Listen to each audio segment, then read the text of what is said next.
Alright guys, we are back with another video driving home from work. And tomorrow I'll be able to say that I'm driving home for Christmas because it's my last day. But that's not what I want to talk about. Today I want to talk about what the price is for using pornography. Using the corn. And I want to talk about my own porn addiction, battling with it, and my journey, because it's actually been almost a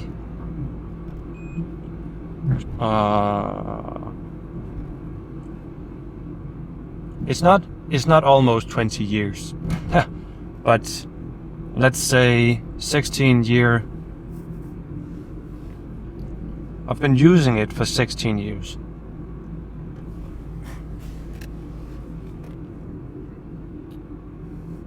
And trying to escape it for 10 years. And that's led me down many different paths. Learning a lot about myself.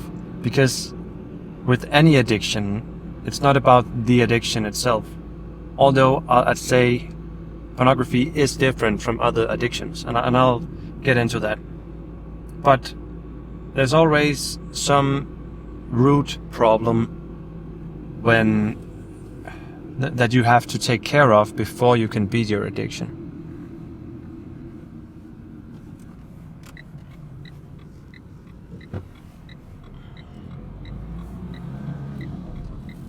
And what I mean by that is that you seek peace. You seek freedom from your problems by using pornography. Okay, let me rephrase that. Not everyone does, but it can very easily become your way of escaping your real life.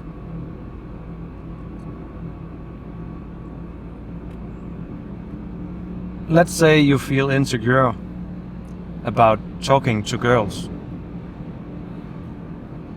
But when you're online, you can have any girl you want.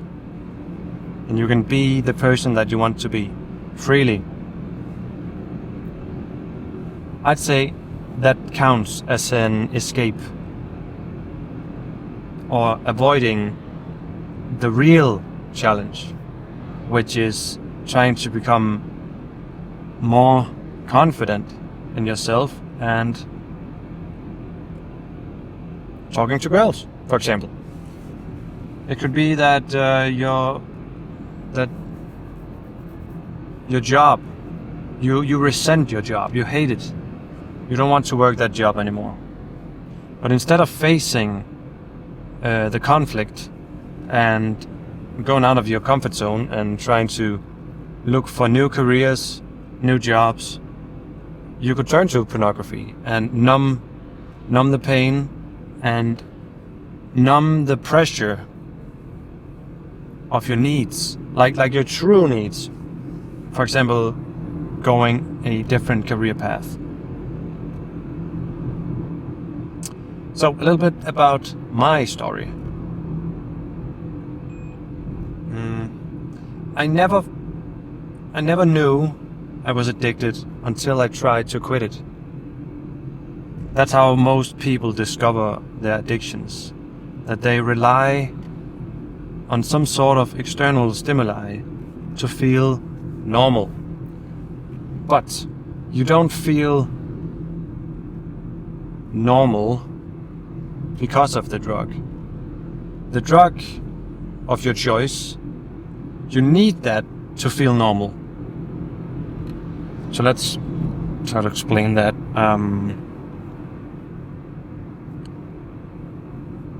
There's a lot of people in the world that doesn't use porn, and they feel totally fine and normal. But for some reason, you and I need pornography need that fix in order to feel normal again. If too much time goes by without the fix of using, or the fix of masturbation, then something feels off. At least it did for me when I tried to not use it anymore. And that is a very clear sign of addiction, right? So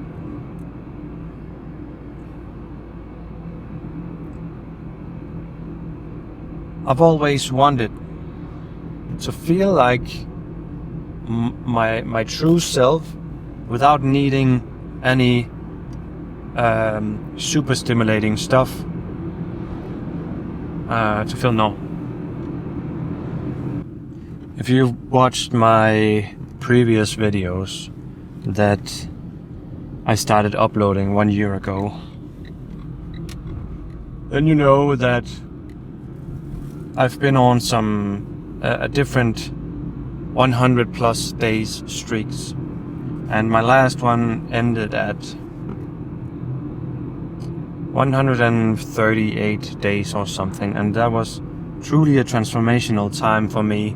Not because I didn't watch pornography, but because I was letting go of the part of myself that was dependent on pornography.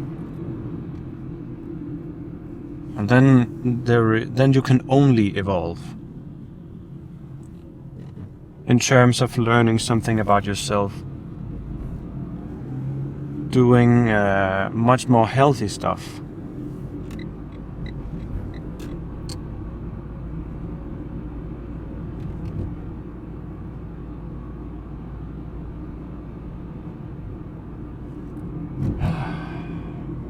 But something happened after that. I had to go through some more addiction. Now, it wasn't as strong, and throughout these 10 years, it's just gotten better and better. Because I learn more about myself, I learn more about my patterns, I learn about past trauma that I went through and are remembering. And it's been the same now, and now I'm on a 30-day streak, around 30 days, where I haven't watched anything or I haven't PMO'd. And just now I'm starting to feel like my brain is waking up again. The damage that pornography does when you are addicted, and when it has been a very strong power in your life, a strong coping mechanism, then it can do some truly serious damage. But I only realize this every time I get out of the addiction, every time I give myself a little moment to breathe.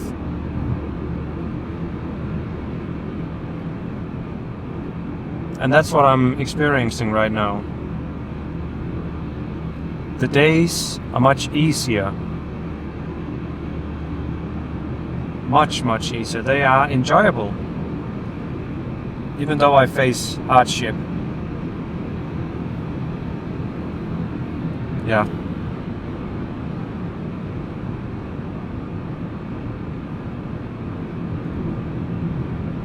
But it's also very scary in some way, because I no longer have that way to cope.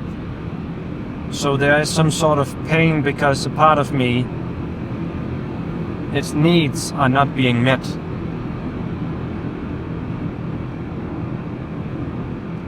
And I think I feel the pain of this part of myself that I want to die. I want this part to die so that a new part can grow. I hope that makes sense.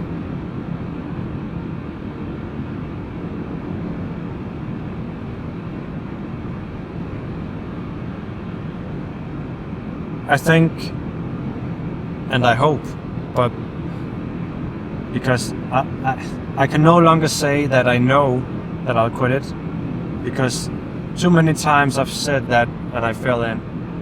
I have to stay vigilant. That's very important when you have an addiction. You need to stay vigilant, stay self-loving. Yeah, this is not going to be one of those videos where I share the science between pornography use and the damage it does on the brain, or how it spiritually kills you, or how it removes you from the people you care about, the people you love, how it destroys careers and all of that shit.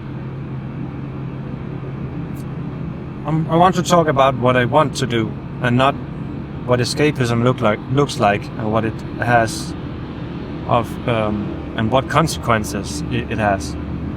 No, I'm looking to the future.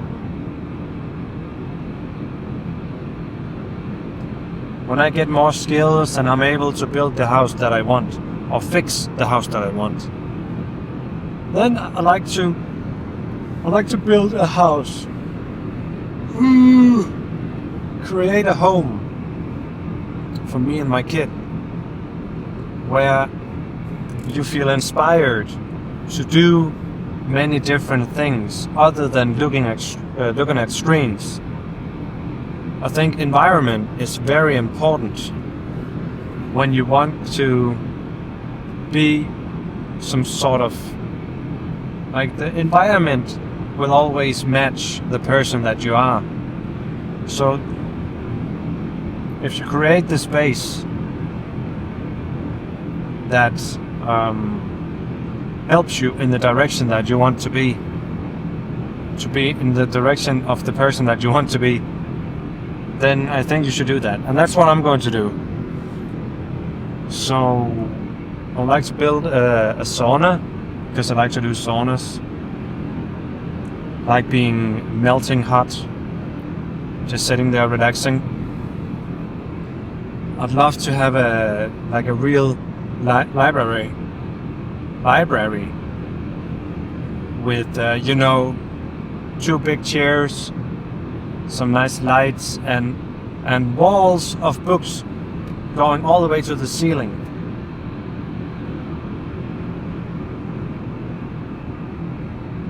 I'd love to have a forest be part of, like, close to my house, or like surrounding my house. I'd love for there to be water nearby, to be able to swim, and simply just also watch the ocean, maybe some sort of lake. I think watching water gives a very serene feeling.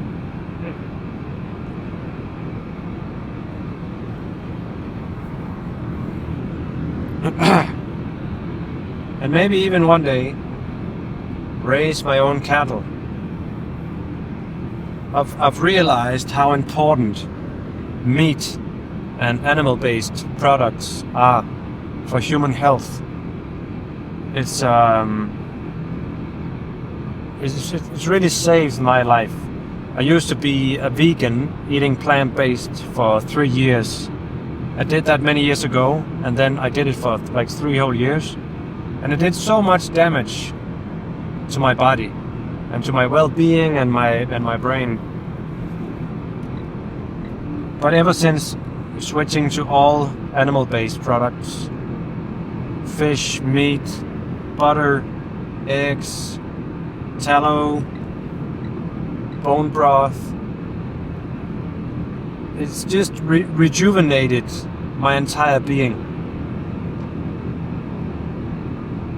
And when I take a misstep and eat some sort of plants,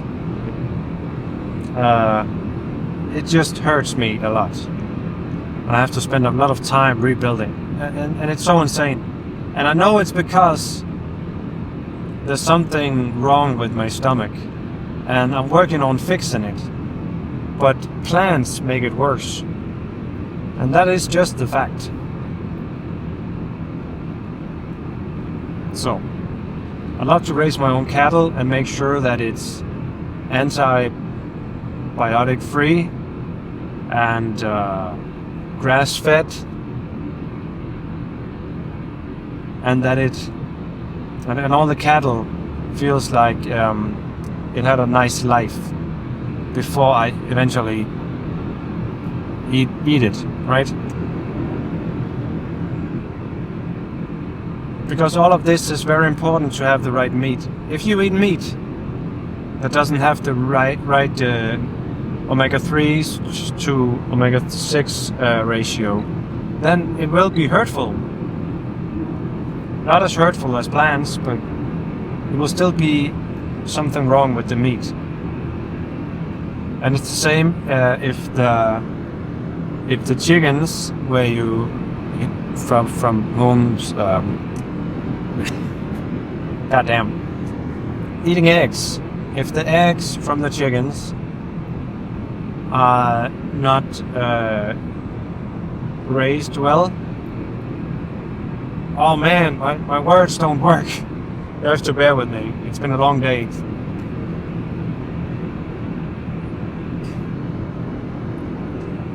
What I'm trying to say is that it has to be as natural as possible. I also give my boys raw milk. I found this local farm where they raise biodynamically raised cows, and they get this amazing raw milk. Yeah. So my entire vision is just the safe haven in nature where I can eat naturally, and I've built it all by myself, or at least I've fixed the entire house to it being what I want it to be.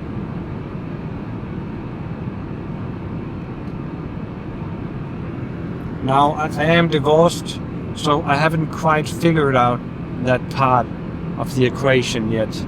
Me and a potential future partner. And I've dabbled in dating, but it doesn't feel right.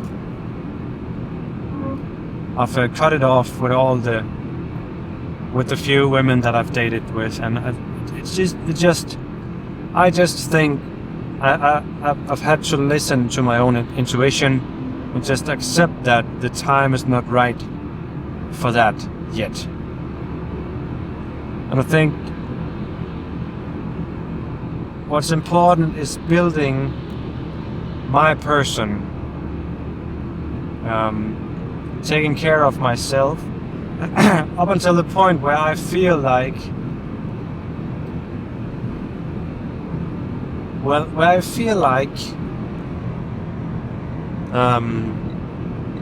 I can give my entire being to a partner, where I can be present all the time.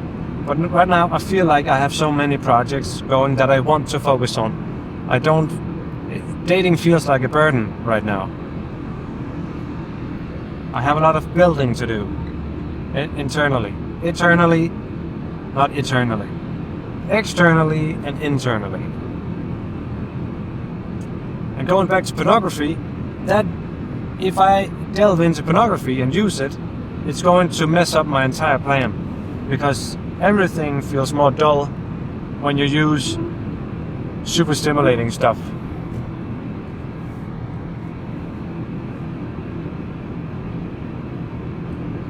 It will stop me from building the future that I want.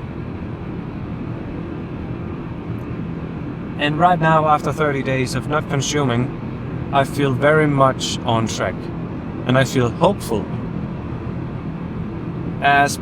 Whereas before I just felt neutral.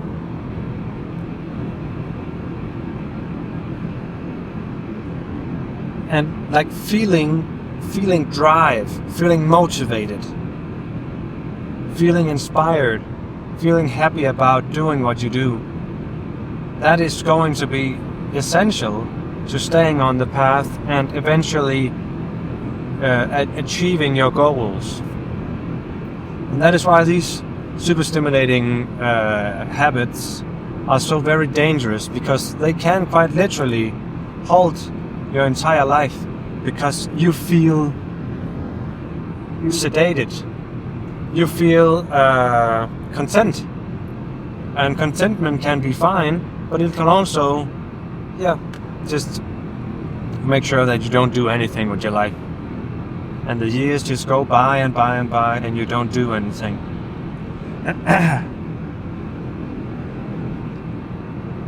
Once you get a taste of wanting more for yourself, knowing that you can get what you want, then it's impossible to relapse and then feel okay with having relapsed and just staying in that mood of not doing anything and just stimulating yourself, feeling hedonic. Yeah. So I'm never going back to that. I might relapse, but I will always find a way back to this mode, because this feels great. It feels just right. It feels natural. And I love the natural feeling. Alright, that's all for me, guys. I'll see you in the next one. Bye.